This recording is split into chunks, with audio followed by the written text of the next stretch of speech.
kita sudah mengenal siapa Pak Dokter, dan mungkin ini supaya tidak memperlambat waktu, saya serahkan langsung ke Pak Dokter. Terima kasih. Baik, terima kasih moderator.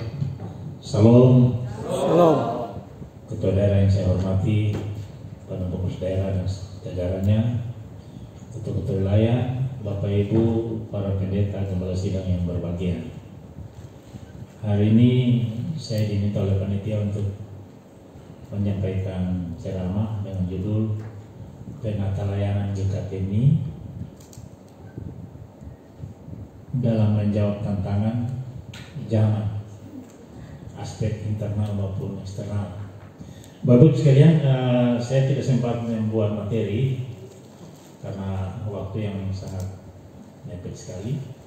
Tapi apa yang ada dalam pikiran saya akan sampaikan, dan mudah-mudahan ini menjadi pengantar kita berdiskusi.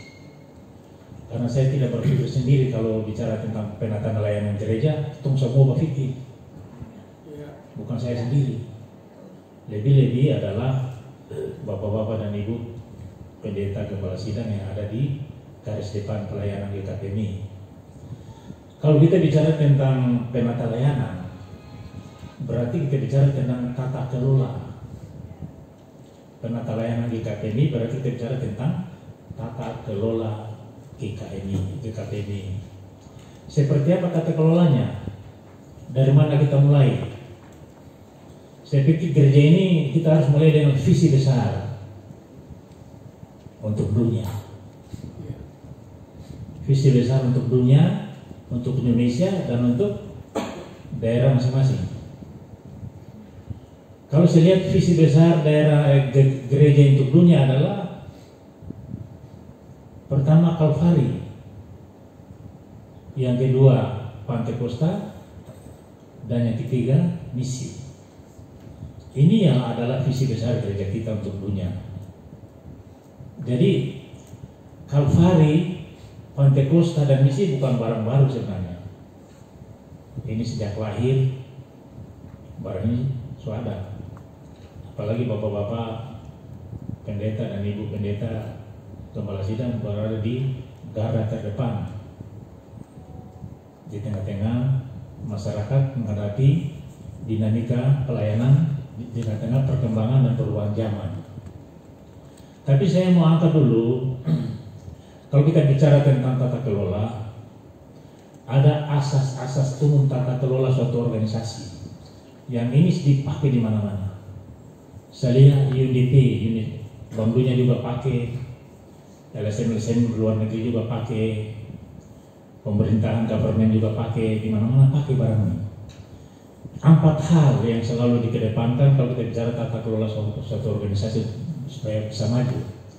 Yang pertama efisiensi, yang kedua efektivitas, yang ketiga transparansi, yang keempat adalah akuntabilitas. Ini yang selalu ada menjadi roh dalam sebuah organisasi, termasuk organisasi gereja kalau mau maju. Apa itu efisiensi? Efisiensi itu adalah setiap keputusan yang dikeluarkan memastikan itu bisa dilaksanakan dan tidak bertele-tele, tidak birokrasi, dan itu harus terjangkau. Itu efisiensi. Jadi penghematan waktu, tenaga, dan sebagainya, tapi pastikan itu dilaksanakan. Nah, kalau keputusan-keputusan dalam suatu organisasi yang dikeluarkan oleh organisasi tertinggi, misalnya Badan Pengurus Pusat, kemudian tidak dilaksanakan di tingkat bawah, ini bermasalah. Makanya setiap keputusan dikeluarkan itu, kita harus pastikan yang mengeluarkan keputusan itu pastikan bahwa ini harus berjalan. Kalau tidak berjalan bermasalah.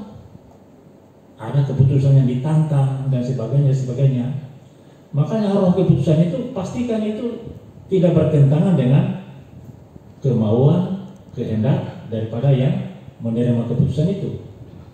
Paling pokok adalah setiap keputusan itu pastikan tidak melanggar aturan-aturan hukum yang ada.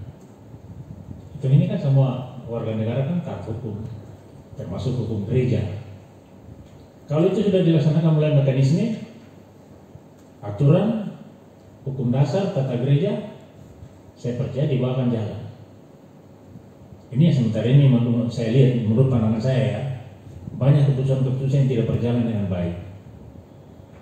Karena tidak sesuai dengan kehendak, kemauan, dan juga tidak sesuai dengan ketentuan aturan-aturan hukum gereja kita. Akibatnya tidak efektif. Tinggal di atas kertas saja tidak efektif. Saya contoh yang kedua. Badan Pengurus Pusat keluarkan SK. Lantas gembala-gembala yang mendapat SK itu mesti store, mesti bayar. Ini juga menurut saya tidak efektif.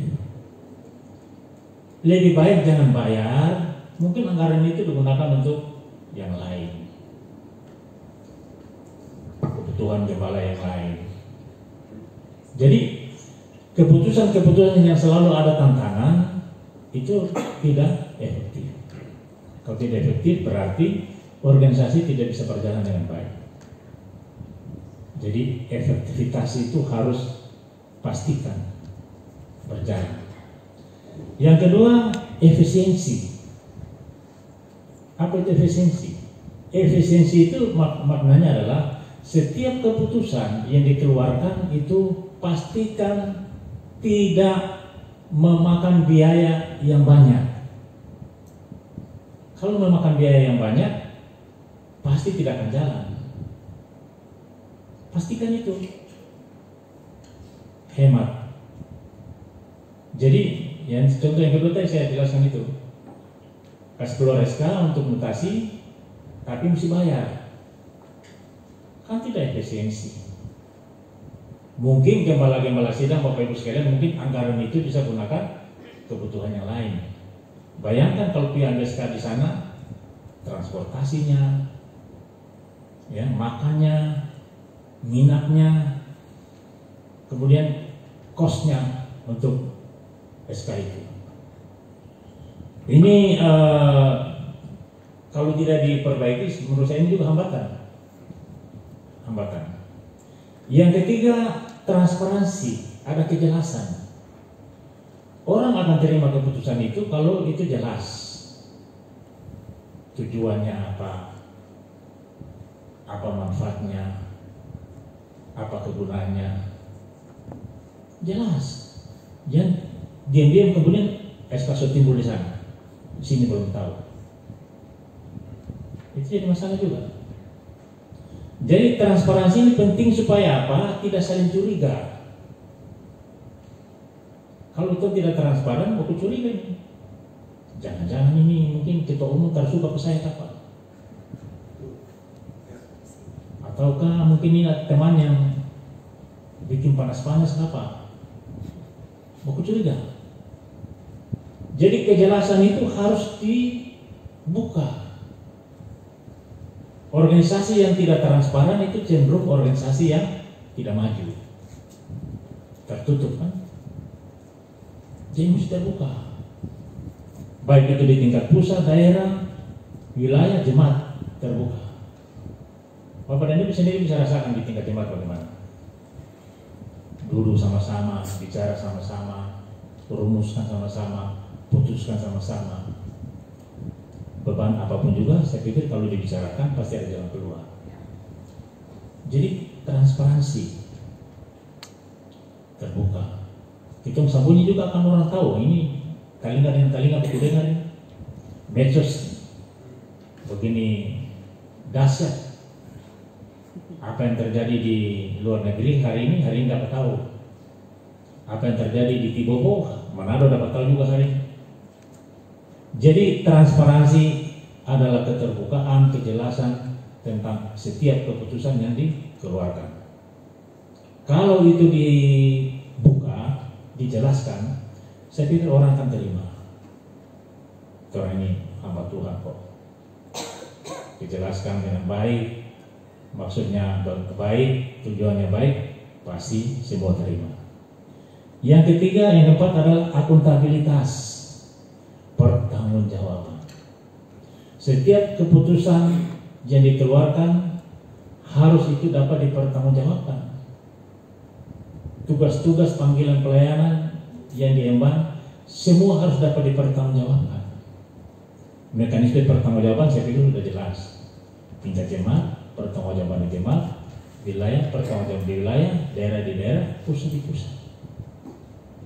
Tanggung jawabkan itu. Kalau kita pertanggungjawabkan, dampaknya adalah menimbulkan kepercayaan. Oh betul itu, baik suasana kerja betul, bertanggung jawab.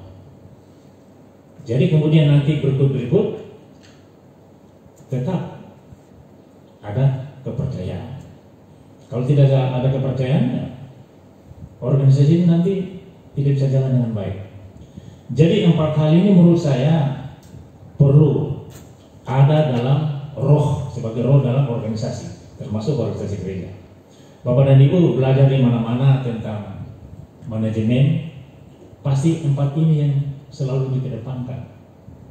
Karena 4 ini bukan lagi model, tapi menurut saya ini sudah menjadi kebutuhan. Nah, bagaimana dengan GKP ini kita saat ini? Bapak Ibu sekalian, gereja secara umum punya 3 fungsi sebenarnya: kononia, marturia, diakonia. Bapak dan Ibu sudah tahu ini. Tapi saya sekedar mengantar diskusi kita hari ini supaya kita ingat lagi barang ini. Kononia itu dari bahasa Yunani kainos, ya, yang artinya lazim atau umum. Kata kainos ini juga biasa mengandung arti teman, sekutu, atau persekutuan, atau juga persahabatan. Jadi gereja yang berkononia adalah gereja yang selalu mengedepankan persekutuan, persahabatan, bersama-sama. Itu kononia. Nah, mari kita lihat misalnya zaman orang Yunani dulu, kainos itu biasa merefleksikan relasi mereka dengan ilah-ilahnya. Walaupun mereka percaya ilah-ilah, tapi mereka bangun relasi. Zaman itu masih zaman batu dulu. Nah, zaman perjanjian lama, kainos itu adalah hubungan manusia dengan Sang Pencipta sebagai Allah, Sang Pencipta. Ya, jadi dijaga itu persekutuan. Kalau zaman perjanjian baru saya baca beberapa referensi, itu mengandung beberapa arti. Ini mengantar diskusi aja supaya kita sebentar bisa diskusi banyak. Pertama, mengambil bagian bersama-sama dengan orang lain. Lukas 5 ayat 10. Yesus berkata kepada Yakobus anak dan Yohanes, jangan takut, mulai sekarang engkau menjadi penjala manusia. Penjala. Tugas gereja adalah penjala. Tugas Bapak dan Ibu adalah penjala. Tugas kita semua adalah penjala, bekerja. Nah, sebagai penjala, siang kah, malam kah, matahari panas kah, angin kah, memang kita penjala. Jadi pastikan kapasitas kita adalah penjala, menjaring semua orang sebanyak-banyaknya. Tuhan bilang jangan takut kepada Yakobus. Mulai sekarang engkau akan menjadi penjala manusia. Penjala itu kerja bersama, tidak bisa sendiri. Coba orang itu tukang basoma, mana ada basoma sendiri, tarik dari ujung ke ujung tidak bisa sampai. Sama-sama. Tugas gereja itu adalah sebagai penjala, bersama-sama. Kemudian kalau Lukas 5 ayat 10 menggambarkan persekutuan di antara para pekerja, kekompakan. perkompakan kita harus kompak. Jangan di sana bikin lain, di sini bikin lain. Kalau program daerahnya begitu ya ikuti dan bawa sampai selesai. Orang yang tidak selalu menjaga persekutuan, persahabatan, pastikan tidak ada roh Pantekosta. Saya pastikan itu. Bagaimana kita bicara tentang pertumbuhan? Begitu gereja-gereja Pantekosta kok. Kalau orang ada roh Pantekosta, ada roh kudus, selalu menginginkan kebersamaan, kemesraan. Peribahasa bilang bersatu kita teguh, bercerai kita runtuh. Jadi harus dijaga itu. Yang kedua, memberi bagian kepada orang lain. Koinonia juga mengandung arti memberi bagian kepada orang lain. Filipi 4 ayat 15. Paulus mempersilakan mengajak jemaat Filipi untuk mengambil bagian dalam pelayanannya. Jadi mempersilakan, mengajak orang lain untuk terlibat. Yang ketiga, koinonia juga mengandung arti persekutuan yang absolut. Galatia 2 ayat 9 menggambarkan adanya persahabatan antara Paulus dan Barnabas. Kompak mereka, jalan sama-sama. Kekompakan itu absolut sifatnya, jangan berpisah. Coba, ini nilai-nilai persekutuan, nilai-nilai koinonia ini perlu kita terapkan kembali. Walaupun ini menurut saya ini Bapak dan Ibu sudah tahu ini tentang ini tugas gereja ini. Tapi berlarutnya, berjalannya zaman, kadang-kadang ini kita lupa.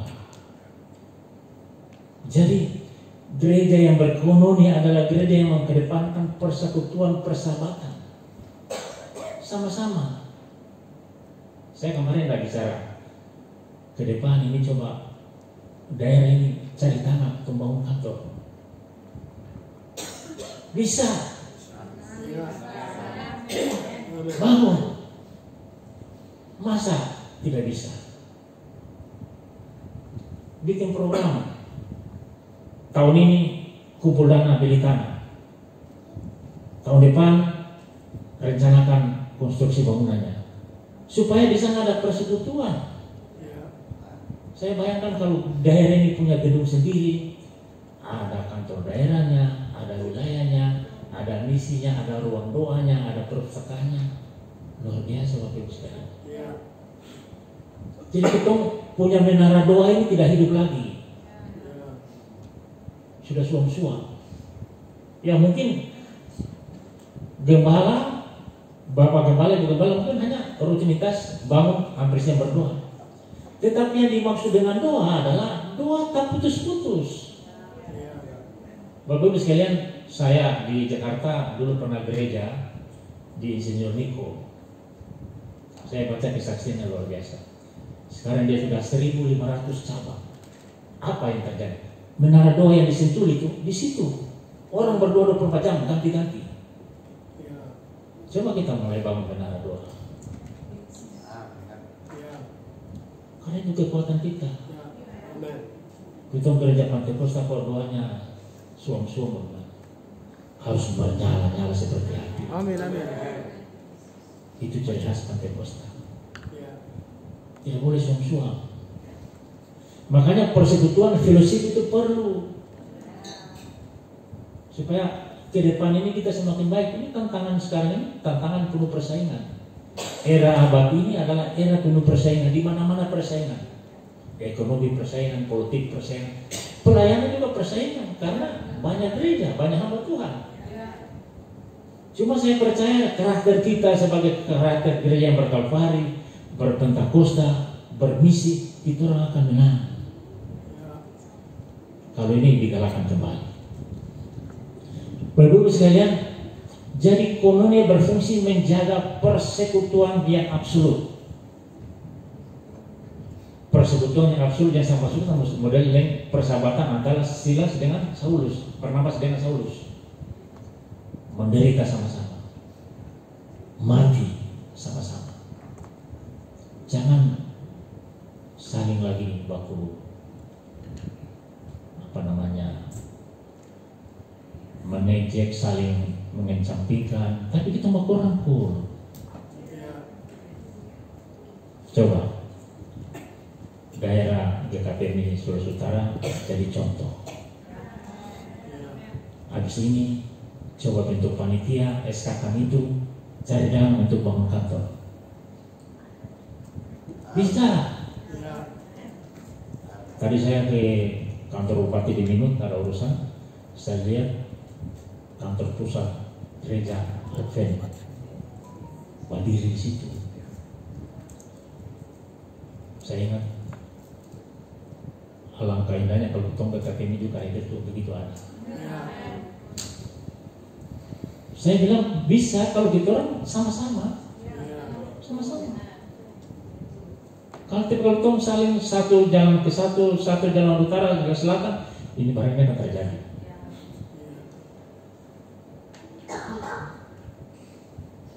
Tandai sudah, saya coba tanda. Hamba Tuhan yang tidak menjaga persatuan itu tidak ada Roh Kudus di dalam. Perpecahan. Jaga itu. Bapak Ibu sekalian, itu konon sekarang marturia. Tak semua tahu, saya cuma mengingatkan kita kembali. Marturia itu artinya kesaksian iman.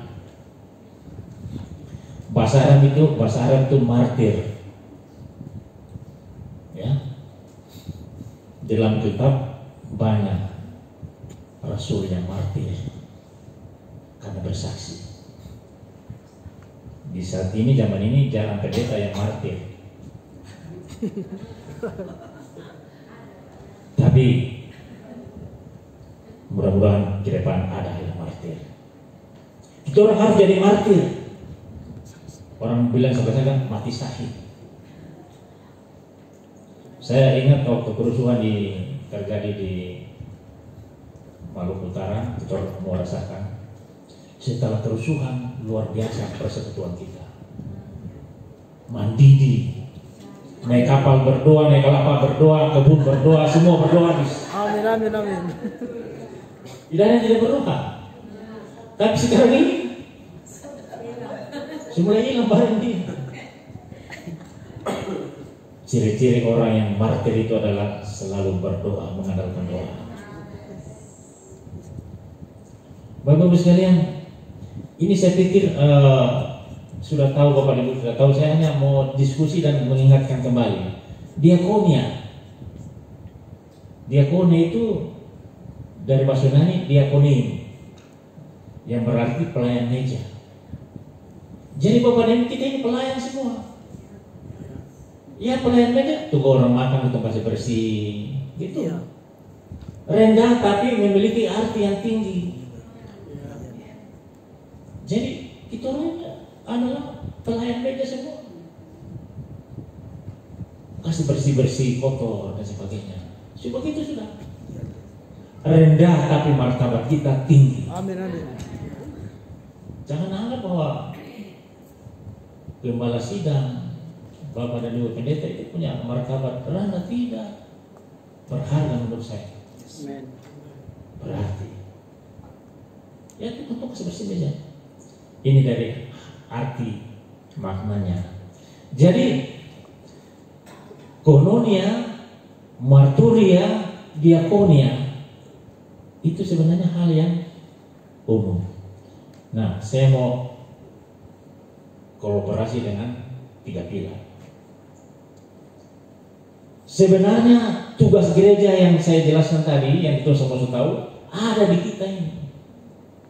Kalvari itu melambangkan pengorbanan Kristus. Karena dia mencintai, mengasihi kita. Kalvari itu adalah simbol pengorbanan. Itu gereja berkalvari. Itu harus mampu menampakkan itu. Gereja berkalvari tapi kadang-kadang korban waktu, tenaga juga pikir-pikir. Kalau tempatkan di perintisan mulai berpikir, saya makan apa dan sebagainya. Kalau Tuhan bilang jangan engkau khawatir. Amin, amin. Itu dicari oleh bangsa-bangsa yang tidak mengenal Tuhan. Jadi dari dulu sebenarnya panggilan gereja ini sudah ada di gereja kita. Kalvari itu paling lengkap sudah. Kalau makna kita ambil, kita semangat melayani, semangat bersekutu, menjaga persekutuan, tidak saling mengecewakan, tidak saling membuang satu dengan yang lain. Ingat Kalvari, pengorbanan yang paling tinggi. Saudara, gereja yang berkalvari adalah gereja yang selalu mengedepankan hakikat pengorbanan Kristus. Saya lihat kemarin Paskah itu bagus sekali, sampai malam pulang. Cuma ada juga yang tangan kurang bagus sehingga barang ada yang hilang. Saya pikir ini tidak terjadi di internet kita, tapi mungkin ada orang luar yang menangkal. Tapi ke depan perlu ditata. Ada juga saya lihat ada jemaat yang tidak ikut sama-sama Paskah, padahal ini menjadi program gereja. Saya pikir ini tidak menampakkan gereja yang berkoinonia. Kalau ketemu gereja Kalvari itu sama-sama. Apalagi bicara Pentakosta, api itu harus ada. Roh Kudus adalah simbol kita bergereja. Misi ini sudah ada sebenarnya.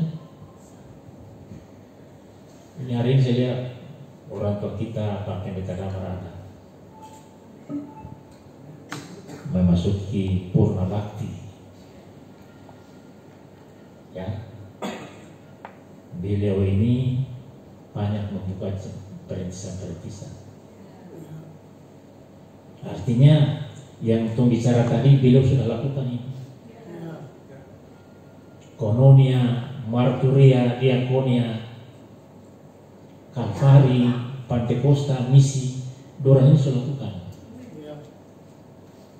Tapi memasuki purna bakti, kita juga harus lihat. Mari sama-sama jaga kekompakan, persekutuan, persabaran.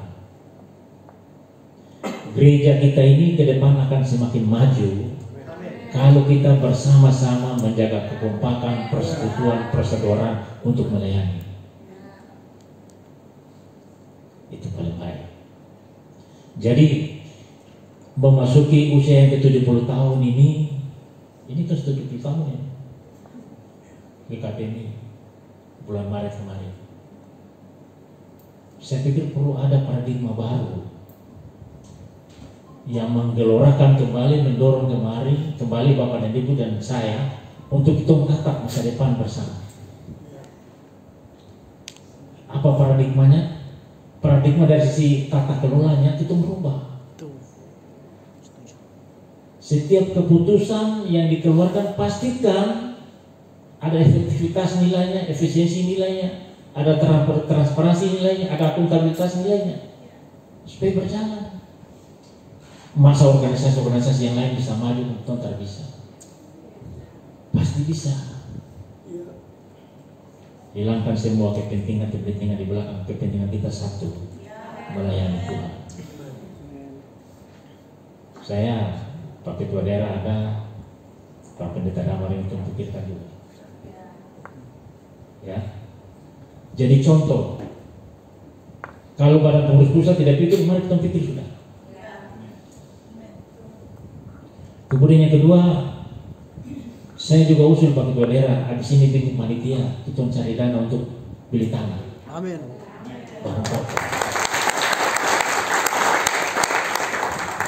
Bisa, sampai bilang tak bisa. Berdoa pasti bisa. Kita bangun kantor supaya ada GKP ini, ada barang ini di sini kelihatan. Bangun kantor di sana ada ruang doa, bangun menara doa, ada ada ruang kajian, ruang rapat, perpustakaan, ada misi di sana, ada wilayah di sana, kumpul semua di situ. Supaya tiap hari ketemu. Itu penting Bapak Ibu sekalian. Kalau kita bicara kononia itu sendiri tidak bisa bersatu, bagaimana? Gereja Pantekosta untuk tidak bisa bersatu, bagaimana? Orang ada jiwa Roh Kudus itu tidak pikir yang lain. Tidak ada pikir diri hati, tidak simpan-simpan, tidak simpan dendam. Roh Kudus membakar itu semua. Yang ada hanyalah sukacita bersama. Itu dia. Saya pikir saya dari ini cukup sekian. Ini belum 70 tahun. Mari Bapak dan Ibu, saya bilang tadi ini barang ini tidak bisa saya berpikir, untuk semua berpikir. Saya mengangkat diskusi kita untuk kita coba berpikir bersama-sama untuk memajukan GKPMI di waktu yang akan datang. Hilangkan semua perbedaan, saudara. Siapa yang mau ganggu? Ya, waktu penjuru silakan pelayanan maju, presiden maju, semua Bitung sana maju, Manado maju, semua maju. Supaya Bitung beda dengan orang-orang lain. Saya bilang kita ini Bitung mesti tampil beda. Jangan sama dengan orang. Tapi kalau perbedaan itu ketunjukkan bahwa kemudian ada ego dan sebagainya, bersatu tidak boleh, itu bukan perbedaan sama, tapi perbedaan maksud adalah gereja kita adalah betul-betul gereja yang mengedepankan pilar Kalvari, pilar Pentakosta dan misi. Saya selalu bilang sama Pak Lut, misi ini kita keluarkan, cuma kan nggak bisa juga misi berjalan sendiri, harus ditopang juga dengan elemen yang lain. Begitu banyak program misi sekarang yang menurut saya perlu tumpangan, perlu kerjasama. Kalau departemen misi kerja sendiri, berpikir sendiri mana bisa. Perlu kerja bersama-sama, bersekutu bersama-sama. Ini mungkin dari saya. Terima kasih Bapak Ibu sekalian. Saya minta kita diskusi. Saya kembalikan moderator. Baik, terima kasih Pak Doktor yang sudah memaparkan materi, dan saya percaya ini masih segar di telinga kita, dan sekalipun materinya sangat singkat, jelas dan sangat tepat bagi kita untuk mengikis paradigma kita dalam hal kita berpikir bagaimana benar pelayanan di KPMI. Oleh karena itu dari materi ini saya membagi ada 3. Saya mendefinisikan ada 3. Yang pertama, pena pelayanan GKPMI di bidang administrasi perlu ditertibkan. Kemudian pena pelayanan GKPMI di bidang pertumbuhan rohani harus dikembangkan. Kemudian yang ketiga adalah pena pelayanan GKPMI di bidang misi. Nah, ini yang perlu kita diskusi. Seperti apa Bapak Ibu Saudara, sehingga membakar semangat kita di dalam kita mengangkat 3 pilar ini. 3 pilar ini yang diangkat oleh Pak Doktor, yaitu berkalvari, berpentakosta, dan bermisi. Mari Bapak Ibu Saudara-saudara, silakan yang mau bertanya atau kita diskusi sama-sama ya, silakan. Saya beri ruang. Satu Pak Ketua Wilayah Bitung, ada babakan ketiga ya, yang berkalian dengan pertumbuhan rohani seperti tadi yang Pak Dokter sudah sampaikan. Ada menara doa, ya ini perlu kita kembangkan. Kemudian ada misinya. Nah, ini perlu kita kembangkan. Ya, silakan Pak. Mungkin yang lain masih berpikir-pikir. Silakan Pak Pendeta Christopher yang kedua. Kemudian yang ketiga ada lagi. Mungkin yang masih pikir-pikir. Silakan Pak Pendeta Ronald.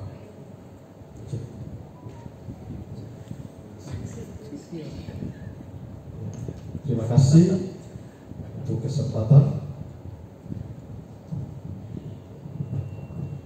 Ya, saya memberikan pertanyaan terkait dengan hal pertama, penata layanan dalam bidang administrasi gereja dalam tubuh GKPMI. Terima kasih untuk pemaparan dari Bapak Dr. Hendra Karyana dalam seminar siang ini. Yang saya lihat di GKPMI masih terjadi tumpang tindih terkait dengan administrasi gereja yang seharusnya kewenangan gereja lokal itu tidak lagi dihandle oleh BPP yang tadi sudah disinggung terkait dengan efisiensinya dan pembiayaannya. Orang kalau di Bitung hanya surat baptisan saja tuh harus ketibobo seberapa biaya yang harus dikeluarkan. Nah, ini juga menjadi kajian kita bersama sehingga ke depan kewenangan gereja lokal itu harus kembalikan kepada gereja lokal, sehingga hal-hal yang tadi sudah disinggung ini tidak terjadi lagi. Ya, berbeda dengan mungkin gereja lokal yang kapasitas jemaatnya yang cukup besar. Kalau jemaatnya pun cuma 2 kakak, hanya urus surat baptisan saja tuh harus ke Bobo, yang buang sudah ratusan ribu bahkan sampai juta. Yang berikut,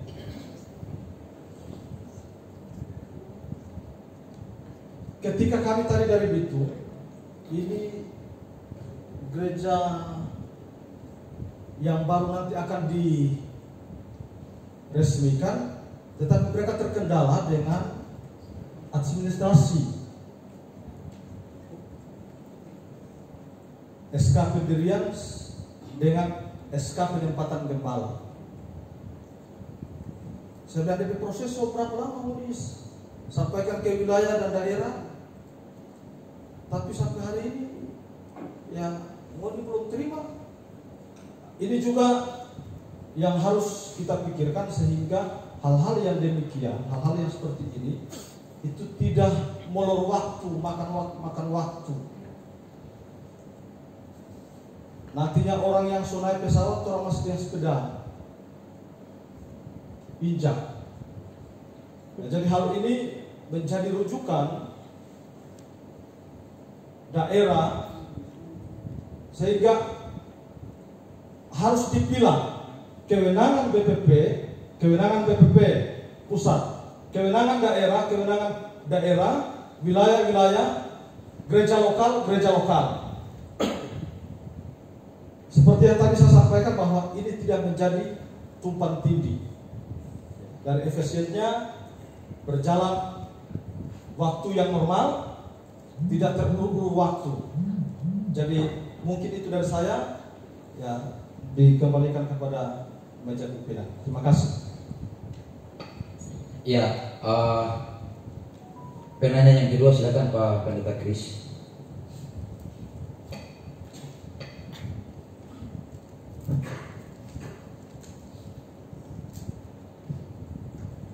Iya, terima kasih pemateri yang hari ini sungguh luar biasa menyampaikan materi yang sederhana namun membuka wawasan kita yang ada pada saat ini.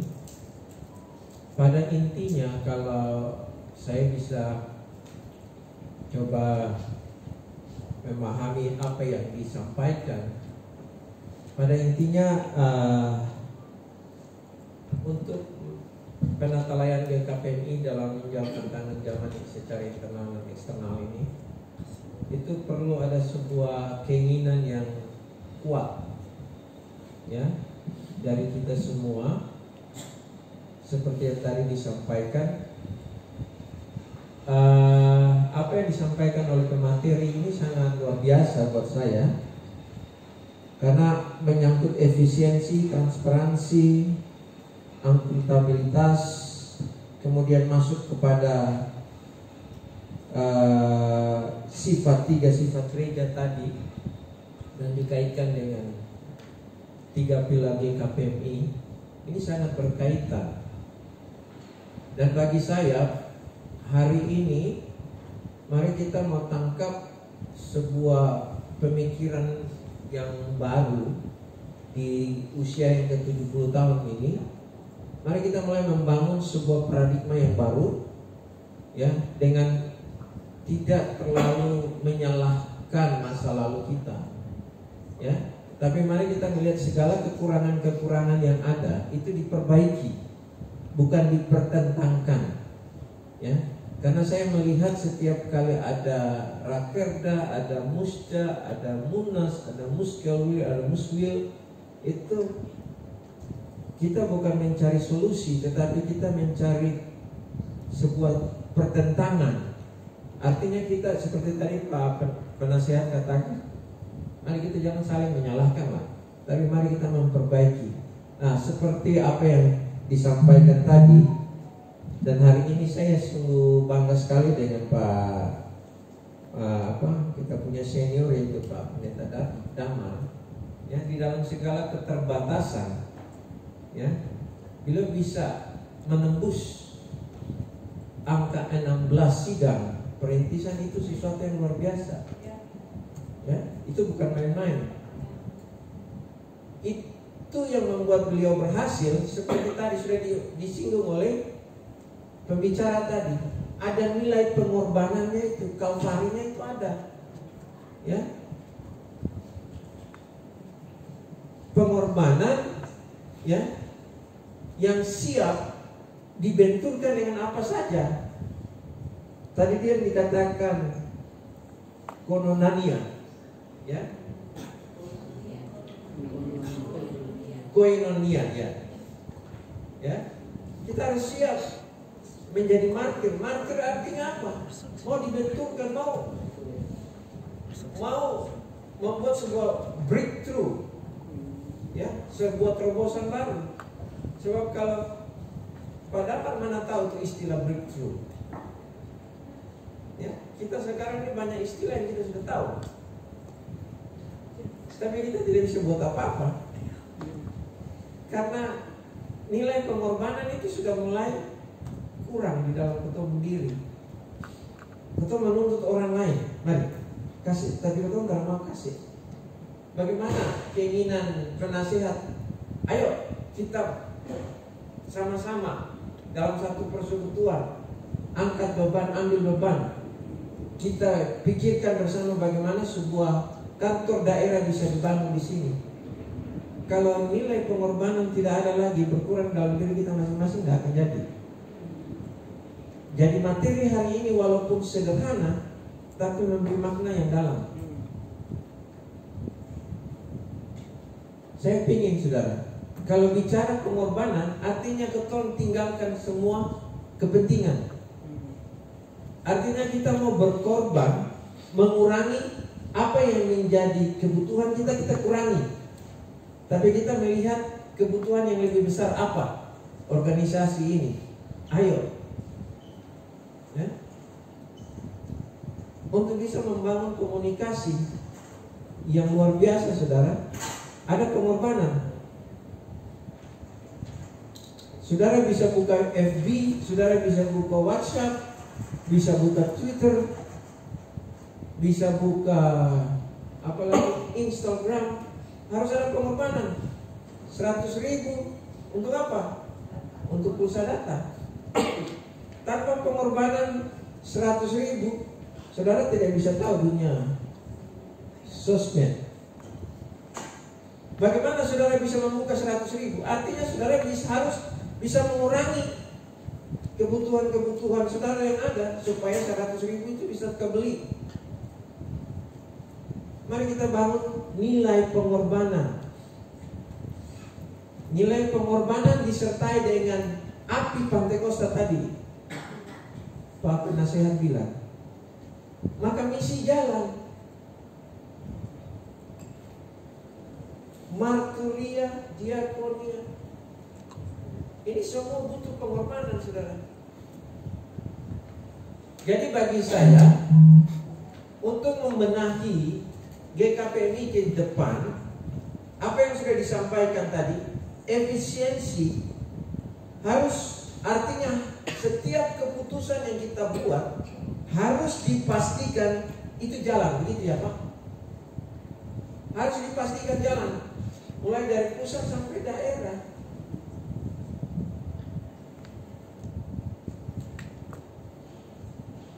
Tadi sudah bilang, ya, diakonia itu pelayan, ya, yang memberi makan,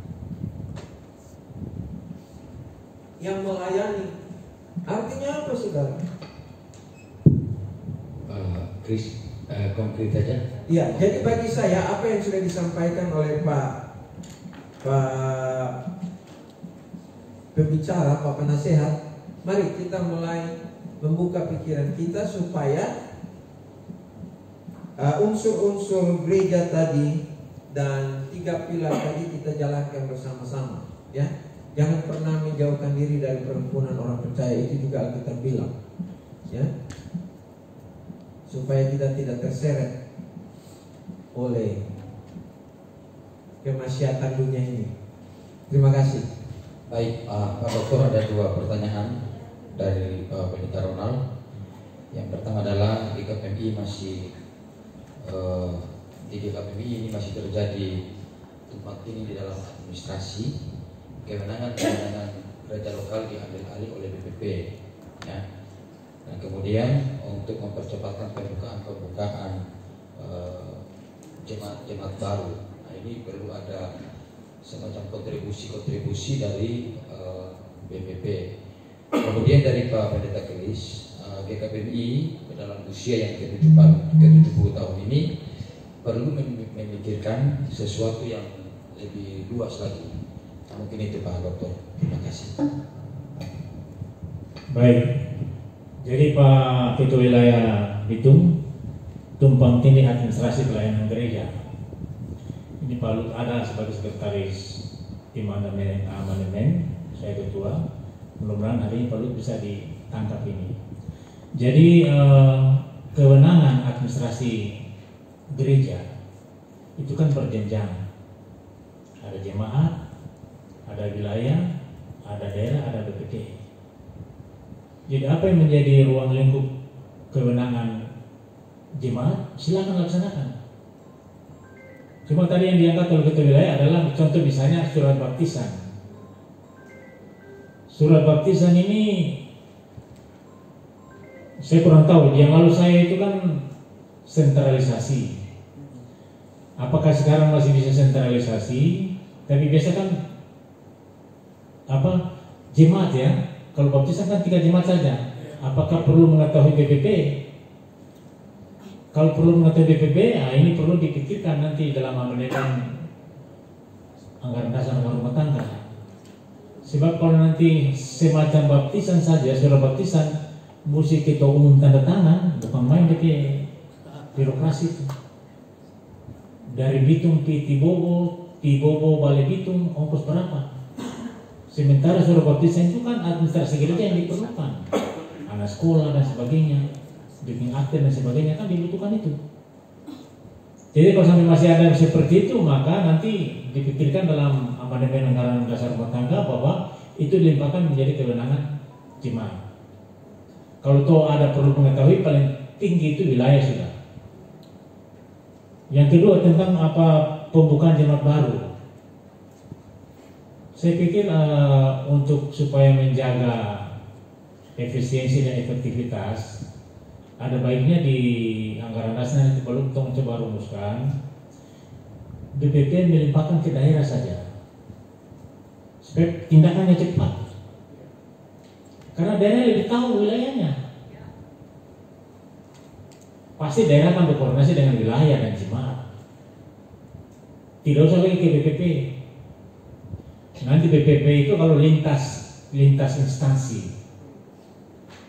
Tapi kalau internal sudahlah, kisahkan ke daerah saja, nanti bisa dinarasikan nanti yang bagus supaya jelas kewenangan DPD daerah itu ada. Jangan semua diambil alih oleh BPP, terlalu lama, rentang kendalinya panjang, birokrasinya terlalu berbelit-belit, terus menurut saya boros. Belum tentu tunggu dari sana nanti orang di sini butuh segera. Datang terlambat orang sudah pindah kerja lain lagi. Iya. Seperti yang ada di Posi-Posi di Loloda di kampung saya. Bapak Ibu sekalian, saya mau cerita Posi-Posi. Posi-Posi itu 18 jemaat itu adalah GSJA dari dulu. Dulu saya calon DPR, saya bersumbang juga dong ke gereja. Tetapi karena dari birokrasinya untuk menempatkan gembala sidang itu mesti dari pusat macam-macam. Orang sudah 4 tahun karena punya gembala sidang. Sekarang udah pindah ke Kalvari. Saya bilang, Peter, ketua wilayah, turunkan cepat itu gembala sidang. Soalnya gembala sidang sekarang sana. Itu contoh. Jadi birokrasi yang panjangnya berbelit-belit itu juga merugikan gereja. Jadi tolong nanti ini sebagai masukan, nanti kita bahas amandemen anggaran rumah tangga Agustus, kita eksekusi juga itu. Kemudian dari Pak Kris betul ya. Jadi kita harus merubah paradigma iri hati, bakulia dengan mata ekor, tertawa juga gigi terkeluar, pasti sudah. Itu ciri-ciri orang tidak ada Roh Kudus. Ke depan mari kita sama-sama. Masing-masing kan otonom tuh di jemaat melayani masing-masing. Jaga itu kandang masing-masing. Tapi begitu keluar sama-sama bersatu. Jangan saling ganggu. Saling ganggu juga karena tidak sehat. Jadi diakonia itu ini dia berdiakonia semua. Pelayan meja, ingat itu hamba. Tapi kita punya martabat tinggi di hadapan Tuhan. Itu menurut saya. Di hadapan orang pun kita orang rendah. Tapi menurut saya di hadapan Tuhan kita punya martabat tinggi.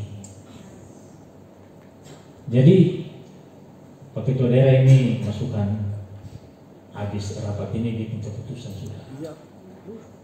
Benahi manajemennya, tata kelolanya disulut, kemudian itu bergerak sudah. Program jangka panjang bangun kantor daerah. Dan nama kantor daerah tapi kantor sektoral semua di situ. Ada misi, ada wilayah, ada ruang penyembahan, pujian, ada perpustakaan, orang baca kemana di situ. Saya juga nanti mau beli buku-buku teologi, saya cuma di perpustakaan kalau ada perpustakaan. Lengkapi itu dengan wifi yang bagus. Ada mungkin ruang sepangkal untuk kopi, bikin kopi. Itu sangat besar di situ. Harus menikmati dunia ini. Starbucks yang biasa beli mesin saja. Saya di Jakarta di kantor ada mesin kopi. Jadi saya sudah turun di Starbucks yang mesin kopi, bikin kopi. Asli sama dengan produk Starbucks. Masih kok. Kopi tinggal beli. Olah balik itu bahan-bahannya. Jadi pagi-pagi saya kalau ke kantor, bikin kopi. Bikin sama dengan minum Starbucks. Diolah itu kopinya. Nah kita orang juga bisa begitu. Jadi jangan terlalu ribet, orang Jawa bilang Jakarta ribet banget ini. Santai saja. Tuh. Susah aku bilang. Ada tantangan aku kasih tahu. Gotong royong sama-sama, itulah komunia. Saya pikir ini rada-rada tahun ini, walaupun sederhana tapi kita bermakna. Jadi balut tampung ini yang tadi keluhan-keluhan itu Agustus tong eksekusi barang dia, yang tunda-tunda lama. Oke, saya pikir itu masih ada yang lain, saya kembalikan ke moderator. Ya, dua penanya sudah. Kita buka satu babak lagi. Ada Pak Pendeta Frans, ada Ibu Pendeta Mei. Dipersilakan Pak Pendeta Frans. Ya, dengan Pak Pendeta Boel. Silakan Pak Wakil. Iya, terima kasih moderator, Pak Ketua Wilayah. Terima kasih buat materi Bapak Dr. Hendra Karyanga SH/MH. Materi yang bagi saya ini sangat bagus sekali. sebagai hamba Tuhan, kita semua perlu betul-betul mengerti tentang menjawab tantangan zaman internal maupun eksternal. Nah, ada satu yang diangkat oleh Bapak Dr. Hendra Karyangan, yaitu marturia. Kalau kita lihat secara sederhana, arti dari marturia adalah kesaksian iman. Tadi pemateri berkata sampai kepada mati syahid. Nah, kebanyakan kita masih takut mati ya. Jadi yang paling penting menurut saya adalah kesaksian iman. Nah, secara khusus kebetulan saya cukup aktif di YouTube ya. Bapak Ibu saudara, ada satu tugas yang perlu kita sadari. Saya ingat waktu saya masih jadi dosen di Malang, dan kemudian kami ada pertemuan di gereja saya yang dulu. Itu pertemuan seluruh dosen di organisasi itu, dan pembicaranya dari Amerika pada waktu itu. Itu sudah belasan tahun lalu, tapi pernyataan beliau itu sangat penting. Dia berkata begini, gereja sedang menghadapi satu tantangan zaman, yaitu media. Dan gereja yang menggunakan media secara efektif, gereja itu akan maju ya. Karena memang sekarang dunia yang kita hadapi adalah dunia yang menuju kepada semua teknologi ya. Nah, kenapa saya perlu katakan ini? Karena memang salah satu tugas kita dalam apa yang tadi disampaikan oleh Bapak Hendra Karyangan, yaitu marturia. Ada satu tugas kita yang sangat penting adalah kita memberitakan Injil. Ya, jadi ini sedikit sharing saja. Nah, tugas memberitakan Injil juga ada bagian di mana kita harus mempertanggungjawabkan iman kita. Artinya saya dan saudara harus menyadari bahwa Tuhan juga mau memakai media. Dan saya ingat saya pernah berdiskusi dengan Pak Lut, dan Pak Lut berbicara atau menyatakan bahwa Ketua Umum PCG sendiri dengan jelas berkata bahwa kita harus menggunakan ya dalam pengertian media ya. Nah, memang akui saja, jangankan saudara, saya juga pertama kali menggunakan media untuk YouTube. Saya juga keringat dingin ya. Saya lebih gampang berkhotbah kepada jemaat daripada menghadapi menggunakan HP untuk membuat video khotbah misalnya. Ya itu tidak gampang, saya akui itu ya. Tetapi saya belajar satu hal, bahwa kalau kita berulang-ulang melakukan, kita akan bisa menjadi efektif. Nah, kembali kepada apa yang saya ingin tekankan, bahwa saya mendorong teman-teman kita semua ya. Sebenarnya kalau saudara gembala itu sudah ada dalam tanda kutip dengan sendirinya ada ibadah, ada kegiatan ibadah, saudara buat. Nah, seringkali kita berpikir bahwa pendeta kita tidak pandai menggunakan media, kita tidak pandai bicara dan sebagainya.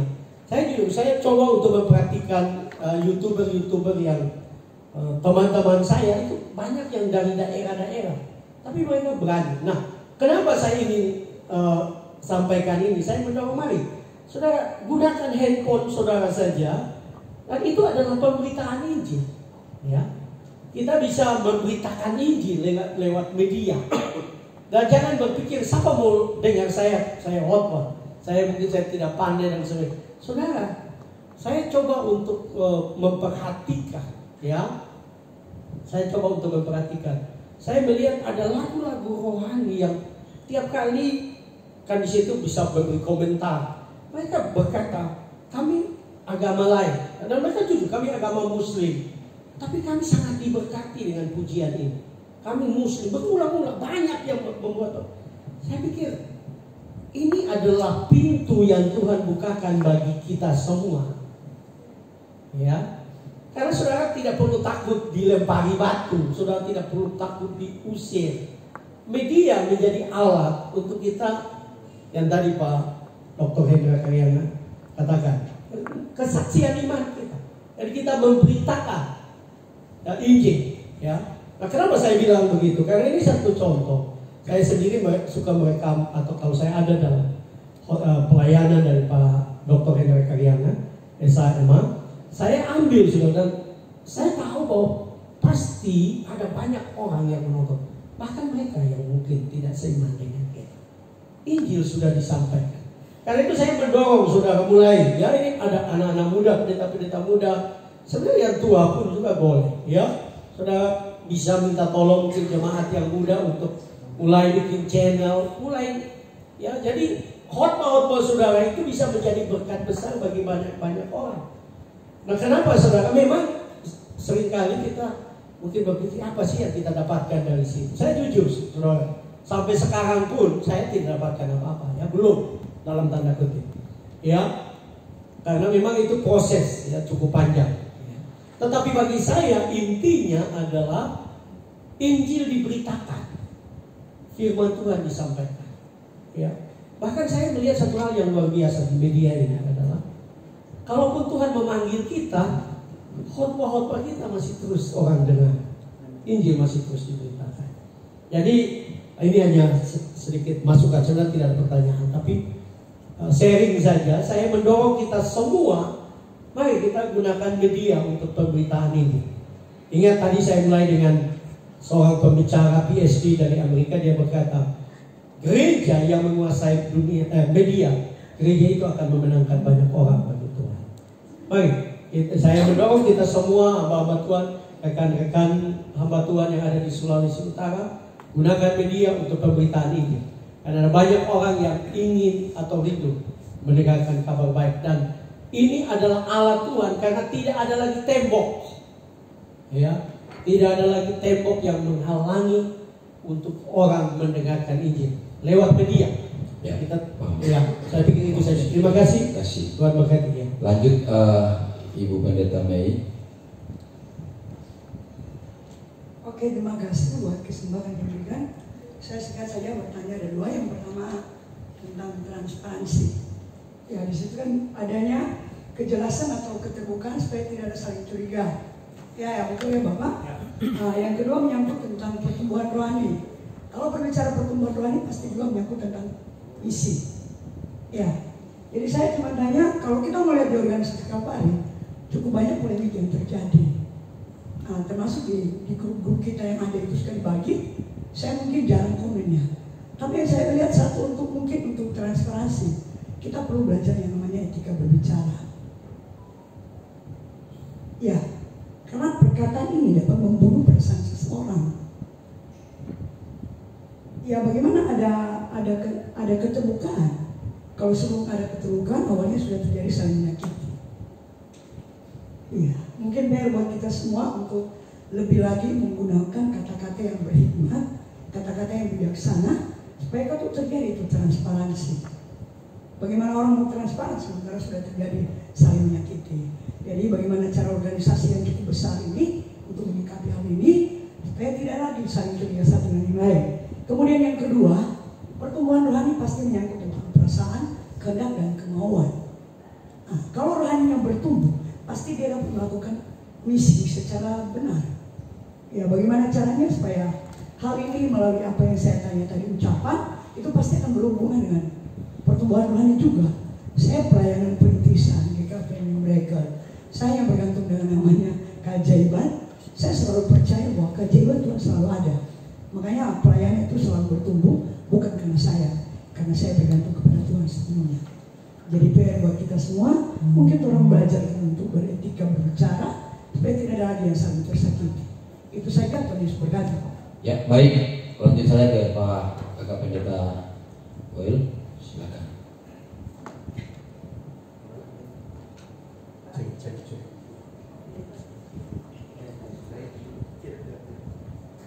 Selamat sore semua. Baik, terima kasih. Saya hanya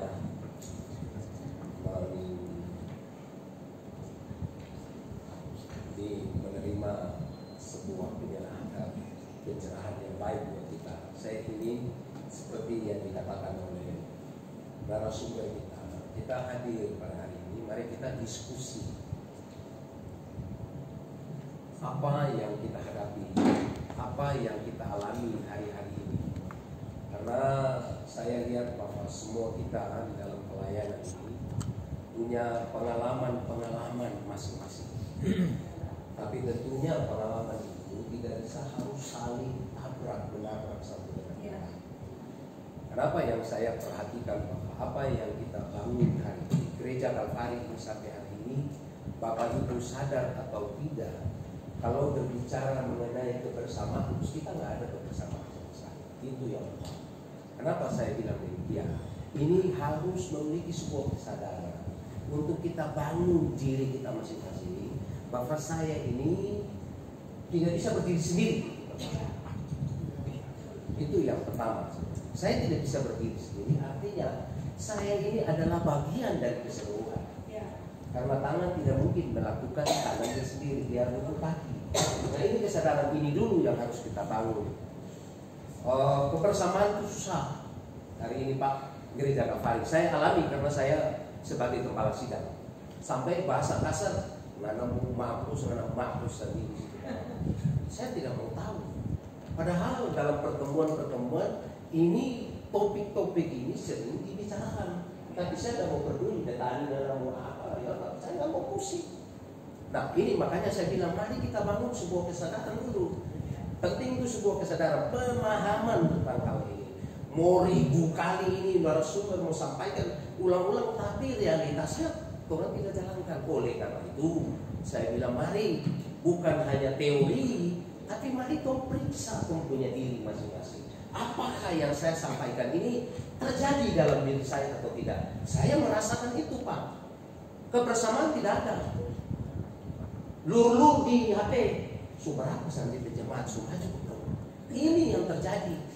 Oh saya senang sekali kalau boleh dia tidak maju. Ini jujur. Nah ini yang harus kita sadari dulu. Mana mau bicara model apa, konsep model apa, model apa. Tapi kalau ini dasar ini kita tidak bangun dari pribadi kita masing-masing, impossible semuanya. Kebersamaan tidak ada sama sekali. Jujur. Kemudian kedua, yang saya perhatikan di dalam gereja ini, tadi sudah disampaikan, transparansi. Saya satu periode jadi pengurus daerah Pak. Ini bukan saya bongkar kami punya air, tapi karena ini berbicara di transparansi. Contoh saja, dalam penempatan seorang hamba Tuhan, saya kaget tiba-tiba sudah dilatih, saya nggak tahu. Padahal saya sendiri adalah badan pengurus. Ini nggak ada transparansi di dalam pengurus. Saya ingatkan kepada BPD, saya ingatkan sekali lagi karena ini pengalaman saya. Di dalam menempatkan siapa saja, jangan ambil keputusan berdasarkan keluarga. Saya punya kenalan, itu jangan dibukakan, terbuka sebuka-bukanya. Ini jemaat ini kita mau tempatkan, boleh nggak ini? Kalau boleh, kan kita ada media. Wah kalau boleh, wah saya kurang setuju. Jujur saja, harus dibuka, transparansi kuat. Bicara transparansi, tiba-tiba dia ingin muncul ke sana, mana transparansinya? Orang nggak tahu. Tapi kalau orang menelajani satu yang lain, orang masih transparan, buka-buka semua. Tapi untuk hal-hal yang tadi, karena itu menimbulkan efek yang luar biasa. Kepercayaan, trustnya tidak ada untuk sebuah organisasi ini. Jadi mari kita bangun dulu kesadaran kita masing-masing. Itu yang penting menurut saya. Saya ulang-ulang saya amati dan saya perhatikan. Karena itu real yang ada. Kalau kita mau bangun sebuah kehidupan hubungan yang baik, mari kita diskusi apa yang harus kita lakukan. Saya dulu pernah ke wilayah. Satu yang saya mau buat, doa tidak ada, orang sama sekali tidak ada kebersamaan doa, tidak ada. Bagaimana orang bisa saling membagi, bagaimana saling memperhatikan satu dengan yang lain? Doa aja nggak ada. Pendeta tahu, hantam itu pendeta, ayo berdoa. Padahal orang secara kebersamaan nggak ada doa, nggak ada, jujur saja. Tak usah bicara ini, nggak ada. Saya tahu kita semua punya doa masing-masing di rumah. Saya yakin bahkan sekarang dibuka jam apa dibuka, saya senang sekali. Tapi kebersamaannya, unity-nya ada nggak? Tidak ada. Saya agak keras sendiri hari ini saya bicara, karena saya punya pengalaman berjalan sudah berapa kali, bagus sekali penata layanan gereja terpadu. Tapi realitasnya mesti bertemu. Nggak ada yang Tuhan jalankan. Oleh karena itu, mari saya mau, karena ini kita sharing ya, topik yang dibawa itu bagus, transparan, efektivitas, akuntabilitas. Saya sering bilang bahwa di dalam pelayanan gereja ini, berani orang cacat di keuangan, habislah orang semua, hilang kepercayaan. Itu uang itu akar segala kejahatan, men. Kalau mau orang punya gereja ini berkembang, itu uang itu mesti transparan betul. Kalau nggak, biar nggak punya khotbah hebat kayak begitu, omong kosong aja.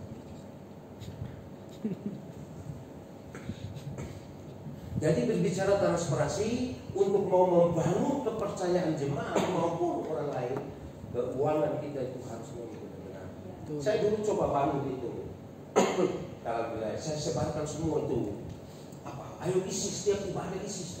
Lain bilang itu wilayah nggak mau tonton bingung di kamar. Akhirnya nggak jalan lagi, Pak. Nggak jalan lagi. Padahal saya sudah kasih mandat nggak jalan. Ya sudahlah, saya menyerah karena saya sendiri tidak ada yang dukung. Ini saya sampaikan realita yang orang hadapi. Jadi saya yakin semua kita punya pengalaman masing-masing berbeda dengan persepsi kita. Tapi saya mau ingatkan lagi kepada kita semua, pesan saya, mari bagaimana kalau mau membangun kebersamaan itu? Bagaimana caranya orang bangun itu supaya menyingkirkan semua pikiran-pikiran negatif, supaya disingkirkan semua perasaan saya terhadap Pak Luhut, perasaan saya terhadap Pak Abner.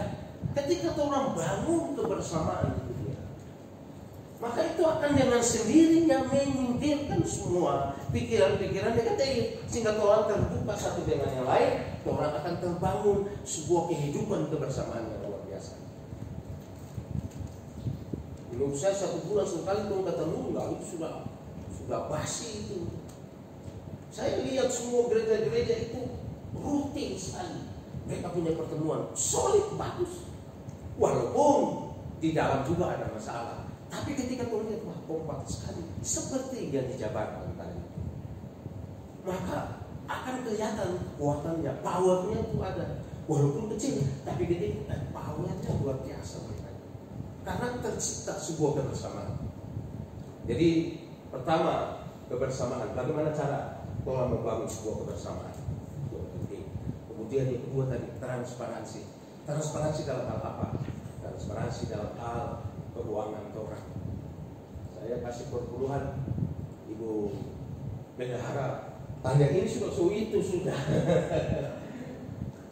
Mau periksa, maunya nggak bisa periksa. Saya punya buku ada, kalau mau periksa supaya saya jujur atau tidak itu dia mesti periksa saya di buku supaya mau tahu. Ya. Sekarang jujur saja saya mau bilang bahwa semua orang pasti jujur, tapi kejujuran itu harus dibuktikan dengan data dan fakta. Orang bisa baca. Jadi saya bilang, saya tunggu saya punya administrasi ini satu datang periksa. Tapi tidak ada, Pak. Itu yang saya bilang. Harus wilayah buat sebuah tim untuk periksa administrasi gerejanya, keuangannya sudah betul atau tidak. Cek, periksa itu dia, supaya dapat tahu, oh gereja ini, Betania ini dia keuangannya bagus, ini dia bagus. Uang mentara ambil, tapi dia administrasi kan mau tahu. Itu kalau bicara transparansi. Kalau bikin tolong di sini kita mau skor betul antara siapa mau tahu? Kita akan periksa. Saya bikin semua dari saya mulai bangun sampai kata ini, saya punya itu ada, jadi kasih cocok saja saya punya itu. Begitu. Itu saja, nanti kalau ada lagi. Ya. Terima kasih, Pak. Terima kasih Pak Kakak Pendeta Doel. Saya pikir dari ketiga babak terakhir ini sebagai saran bagi orang semua, bagaimana orang akan membangun pelayanan di Sulawesi Utara ini. Sebelum saya serahkan ke Pak Doktor, saya mungkin apa yang disampaikan terakhir oleh Pak Pendeta Boel, ya ini yang sangat penting, Pak. Ya ini sangat penting. Khusus untuk wilayah Manado, sebentar atau besok nanti ada laporan dari Ketua Wilayah Manado, dan laporan itu saya buat memang kalau maaf bukan kata sombong, tapi memang yang betul-betul menggerejawi sehingga orang akan memahami bagaimana nanti ke depan. Ya, jadi saya sangat sepakat ya. Jadi capaian itu kita harus capai khusus untuk Kota Manado ya. Kemudian yang kedua, apa yang diusulkan tadi oleh Pak Pendeta Boel, boleh saja orang bisa turun ya, tapi orang ini turun tidak ada dasar. Itulah sebabnya tim amandemen itu harus itu amandemen tentang sistem organisasi. Jujur saja, kalau orang ikut perkembangan organisasi sekarang dan kita melihat tentang organisasi atau PGKPMI itu paling ketinggalan. Saya kemarin dengan Pak Dokter orang diskusi, saya bilang yang paling amburadul ini ketika kita pelajari sistem gereja, mungkin paling amburadul itu Kalvari. Dari mana mulai, dari mana akhir? Tidak ada. Itulah sebabnya dimulai dari Sulawesi Utara. Amin. Amin. Dan itu bikin baik-baik ini. Oke, mungkin ada tambahan dari Pak Dokter, silakan. Iya. Jadi Pak Frans, Ibu siapa tadi, Mei dan Pak Boy, ini banyak memberikan saran. Dari Pak Frans itu medsos. Coba Bapak Ibu sekalian, saya bilang tantangan zaman ini tentang kemajuan pengetahuan dan teknologi termasuk medsos. Gunakanlah media sosial itu dengan baik. Bapak dan Ibu Pendeta, ruang itu gunakan itu dengan baik. Jangan malu-malu. Kalau mau beritakan firman lewat medsos, nama masalah. Mau khotbah lewat medsos, tak masalah. Dulu di sebelah saja 5 waktu lewat medsos. Bahkan begitu majunya media sosial, orang-orang buat kejahatan juga lewat medsos. Coba lihat penjahat bank gelap itu, dong bekerja lewat medsos, kumpul uang lewat medsos yang ilegal itu. Jadi tantangan zaman ini adalah bagaimana kita orang menguasai media sosial. Pak Frans itu bilang betul. Siapa yang menguasai dunia, dia yang menguasai media sosial, yang menguasai dunia. Tapi tentu ada etika-etika yang harus dikedepankan. Kemudian Ibu Mei ya, siapa? Helmi. Transparansi hakikat itu adalah kejelasan, keterbukaan. Jangan tutupi, karena kalau organisasi kalau tutupi terjadi trust, hilang kepercayaan, baku curiga. Kalau semuanya baku curiga, semuanya tidak sehat. Jadi di mana-mana organisasi yang besar itu faktor ini, variabel ini selalu jadi yang terdepan dalam mengelola organisasi. Apalagi kita bicara tata kelola tentang gereja. Buka saja, tidak masalah kok. Asal yang buka aibnya orang. Buka dalam arti buka tentang program itu. Kalau privasi orang jangan dibuka, bisa urusan yang polisi nanti. Buka privasi orang kemudian tidak betul kan, tidak pidana, pencemaran nama baik. Kemudian dari Pak Boel, yaitu kenyataan seperti itu. Jadi paradigma ini kita merubah. Saya pikir diskusi siang ini menurut saya punya makna dan punya nilai. Dan nanti mungkin setelah ini pengurus daerah akan keluarkan beberapa rekomendasi untuk perbaikan tata kelola gereja kita. Bisa disampaikan ke tim amandemen nanti Pak Ketua. Termasuk tadi yang tumpang tindih administrasi itu. Kita orang harus memberikan kebebasan kepada jemaat, kepada wilayah, kepada daerah untuk melakukan aksi-aksi terkait dengan tata kelola gereja. Apa yang jadi mereka punya wewenang serahkan saja. Kayak tadi itu buka jemaat atau jangan jemaat bergabung, itu tentu menggunakan ketibobo berapa lama? Lebih baik diserahkan aja. Tapi nanti dibicarakan. Bapak Ibu, saya pikir itu yang bisa kita diskusikan pada sore hari ini. Lebih kurang saya mohon maaf. Selamat sore, salam, salam sehat ke semua. Ya, baik. Terima kasih Pak